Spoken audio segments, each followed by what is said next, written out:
मेरे पढ़ाकू students, welcome back to my YouTube channel. तो आज के इस वीडियो में हम सीखेंगे कि नोट मेकिंग करते कैसे हैं, जो आपके क्वेश्चन पेपर में 4 मार्क्स के लिए पूछा जाता है। जिसमें मार्किंग स्कीम में जैसा आप साइड में पिक्चर में देख सकते हो कि टाइटल के लिए आपको 1 मार्क मिलता है। ये जो नंबरिंग होती है और इंडेंटिंग भी इसे कहते हैं, इसके लिए आपको 1 मार्क मिलता है। और साथ में जो आप ये नोट्स बनाते हो इसके लिए आपको 1 मार्क मिलता है। और लास्ट में आपको जो ये हम ग्लॉसरी बनाते हैं, ठीक है, अलग से या एब्रीविएशंस देते हैं, उसके लिए आपको 1 मार्क मिलता है। तो ऐसे सारे मिलाकर आपके 4 मार्क्स बनते हैं। तो चलिए अब सीखते हैं कि नोट्स बनाते कैसे हैं। तो जब भी आप नोट मेकिंग करो तो उसको एक पूरे बॉक्स में बंद कर दो।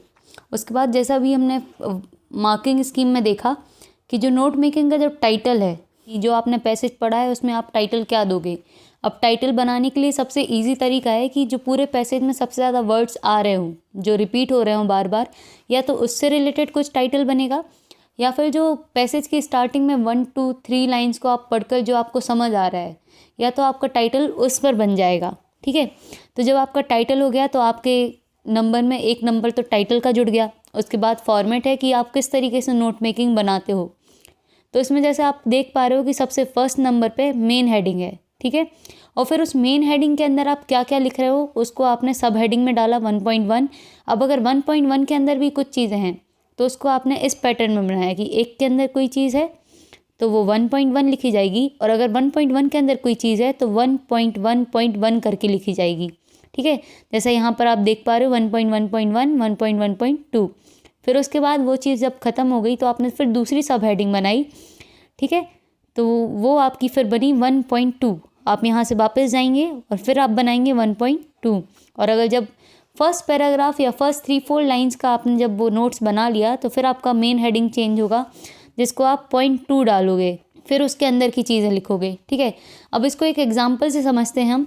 तो देखो, एग्जाम्पल के लिए समझो कि मेरी एक ऐसे आया है फैमिली के बारे में, जिसमें बता रहे हैं कि उस फैमिली में 3 भाई हैं और जो सबसे बड़ा भाई है उसके 2 बच्चे हैं। ठीक है, और जो तीनों भाई हैं उनमें पहला भाई है वो इंजीनियर है, दूसरा भाई डॉक्टर है और तीसरा भाई किसान है, फार्मर है। अब आपको इतना ही पैसेज पढ़ के इसके नोट्स बनाने हैं, तो आप क्या करोगे। आपको पैसेज फर्स्ट लाइन में ही समझ में आया कि ये एक फैमिली के बारे में है। ठीक है, तो आप इसका सबसे पहले टाइटल दे दोगे माय फैमिली। ठीक है, अब जब आपने टाइटल दे दिया तो आपने सबसे पहले लाइन्स पढ़ी कि उसमें क्या बताया जा रहा है। उसमें बताया जा रहा है कि उसमें फैमिली मेम्बर्स के बारे में बताया जा रहा है। तो आप यहाँ पर 1 पॉइंटर डालोगे और यहाँ पर हेडिंग दोगे उसकी मेन, फैमिली मेम्बर्स।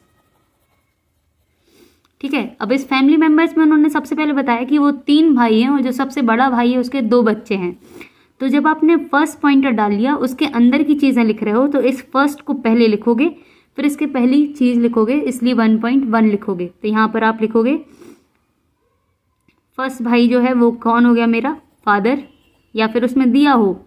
अब इसके 2 बच्चे हैं तो इसके फिर से अंदर चीज़ जाएगी। जैसे इसके अंदर की चीज़ थोड़ा अंदर जाकर लिखी और अपन ने 1.1 करके लिखा, तो वैसे ही इसके अंदर की चीज़ एक और अंदर, थोड़ा और अंदर खिसक के एक और पॉइंट बढ़ जाएगा, तो इसके अंदर की चीज़ हो जाएगी 1.1.1। तो यहाँ आ जाएगा उसके 2 बच्चों में एक बेटा है और एक बेटी है। तो यहाँ अपन ने सिर्फ डॉटर के लिए डॉट लिख दिया। अब जब दूसरी बारी आई, यहाँ पर ये आपने कंप्लीट कर लिया, तो यहाँ जो सेकंड सब हेडिंग आनी है वो कौन है, आपके अंकल हैं। तो 1.2 करके, अब ये देख रहे हो आप, ये बिल्कुल नीचे जा रहा है इसके, है ना। तो यहाँ पर आप 1.2 करके लिख दोगे अंकल, और 1.3 करके एक और अंकल, क्योंकि उसके दो अंकल थे और एक पापा। अब आपने फैमिली मेम्बर्स के बारे में बता दिया। अब आपको सेकेंड मेन हेडिंग डालनी है, वो क्या होगी।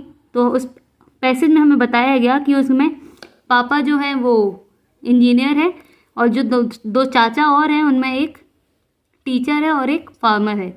तो फिर आपने सेकंड मेन हेडिंग डाल दी कि उनके ऑक्यूपेशन क्या हैं, मतलब वो लोग क्या काम करते हैं। तो यहाँ पर आपने ऑक्यूपेशन लिखा, तो जो सेकंड पॉइंट मेन हेडिंग के लिए डाला है वो बिल्कुल इसके नीचे जाएगा, और फिर उसके अंदर की जो चीज़ें हैं वो इसके अंदर जाएगी। और अगर उस चीज़ के अंदर भी कुछ और है तो उसको फिर आप थोड़ा और अंदर करके 1.1.1, या यहाँ पर अगर लिखेंगे तो 2.1.1 आएगा। ठीक है, तो इसमें फर्स्ट ऑक्यूपेशन क्या था, 2.1 करके अगर अपन लिखेंगे तो वो था पापा थे इंजीनियर। तो यहाँ अपन ने सिर्फ ENG लिख लिया, क्योंकि हमें पता है शॉर्ट फॉर्म क्या है इंजीनियर का, ENG। फिर दूसरे चाचा क्या थे, वो टीचर थे, और जो एक और चाचा जी थे वो थे फार्मर, किसान थे। तो ऐसे हमने इस फॉर्मेट को फॉलो करके हुए ये पूरा कर लिया।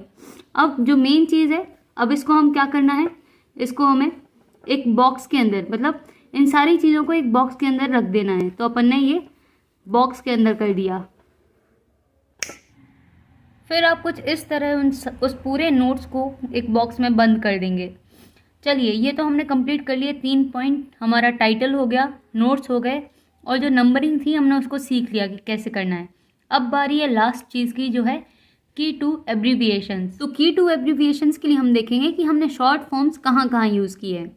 तो सबसे पहले जो शॉर्ट फॉर्म हमने यूज़ किया है वो हमने यहाँ किया है। डॉटर के लिए सिर्फ डॉट लिखा है, और दूसरा इंजीनियर के लिए सिर्फ इंज लिखा है। ठीक है, तो अब इनके लिए हम क्या करेंगे, एक हम अलग से चार्ट बनाएंगे जिसमें हम इनके फुल फॉर्म्स देंगे, जिससे टीचर को वो समझ आए।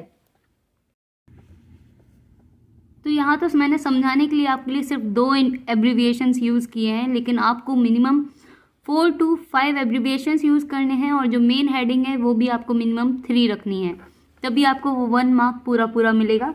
तो जो हमारा फर्स्ट एब्रीविएशन था वो था डॉट, तो हमने यहाँ उसका शॉर्ट फॉर्म लिखा, और यहाँ फिर हमने उसकी फुल स्पेलिंग लिख दी जिससे टीचर को समझ आए। और सेकंड जो था हमारा वो था इंज फॉर इंजीनियर। तो ऐसे हमारा पूरा नोट मेकिंग कंप्लीट हुआ। आई होप आपको ये समझ आया हो। मिलते हैं अगले वीडियो में। Thank you so much.